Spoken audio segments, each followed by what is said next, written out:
आज की कहानी महसूस। मम्मा, देखो भैया ने मेरी गुड़िया तोड़ दी। दीपा ने रोते हुए कहा। हाँ तो इसने भी मेरी नोटबुक फाड़ दी, राहुल चिल्लाया। किचन में रोटी सेकती पार्वती ने दोनों बच्चों का लड़ना सुनकर कहा। शांत रहो दोनों, आ रही हूँ थोड़ी देर में, लड़ाई मत करो। तभी राहुल ने दीपा को थप्पड़ मार दिया और बदले में दीपा ने राहुल को धक्का दे दिया। दोनों जोर जोर से रोने लगे तो पार्वती भागती हुई बाहर आई और पूछा क्या हुआ। आवाज सुनकर उसकी सासू माँ भी पूजा घर से बाहर आ गईं। मम्मा, भैया ने मुझे थप्पड़ मारा, तब मैंने इनको धक्का दे दिया। यह सुनकर सासू माँ ने उसे डांटते हुए कहा, क्यों धक्का दिया तुमने भैया को? एक तो बराबर की लड़ाई करती है और फिर धक्का भी देती है। इतना लड़ेगी तो गुस्सा आएगा ही ना।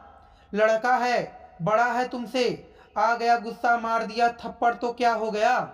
लड़की होकर इतना क्या गुस्सा दिखाना, शांत रहा कर, इतना गुस्सा अच्छा नहीं। लड़का है तो क्या थप्पड़ मारेगा? मैं क्यों मार खाऊंगी? मेरी गलती नहीं थी। इनको बोलो सॉरी बोले मुझे। मैं क्यों सॉरी बोलूं?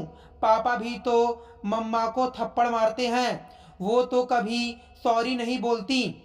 बच्चों की बात सुनकर पार्वती के गाल पर पड़ी उंगलियों की छाप और दिल का दर्द दोनों गहरा हो गया।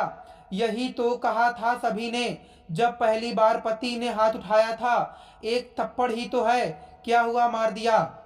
आदमी है, थका हारा आया है, आ गया गुस्सा किसी बात पर, मार दिया थप्पड़।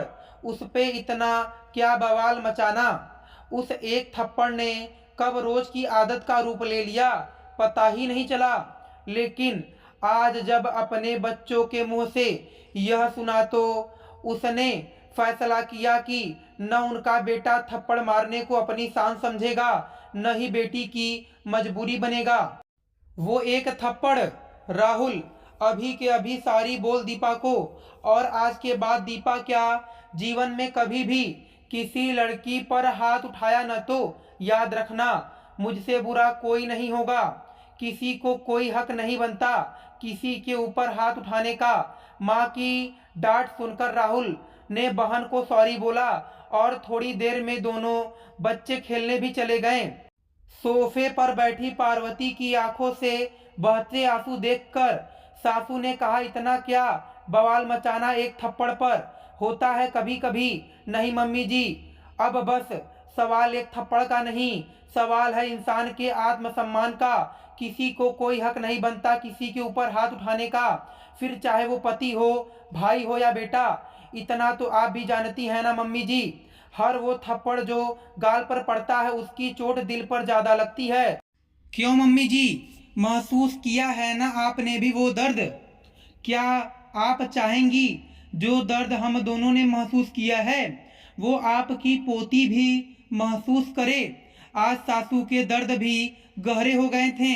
उन्होंने बहू को गले लगाते हुए यह संकल्प लिया कि अब एक थप्पड़ के दर्द को कम से कम उनके परिवार की कोई औरत महसूस नहीं करेगी, फिर चाहे वो बहू हो, बेटी हो, पोती हो या वो खुद। धन्यवाद दोस्तों, मैं आशा करता हूँ कि आपको ये कथा पसंद आई होगी। फिर मिलेंगे आपसे अगली वीडियो में।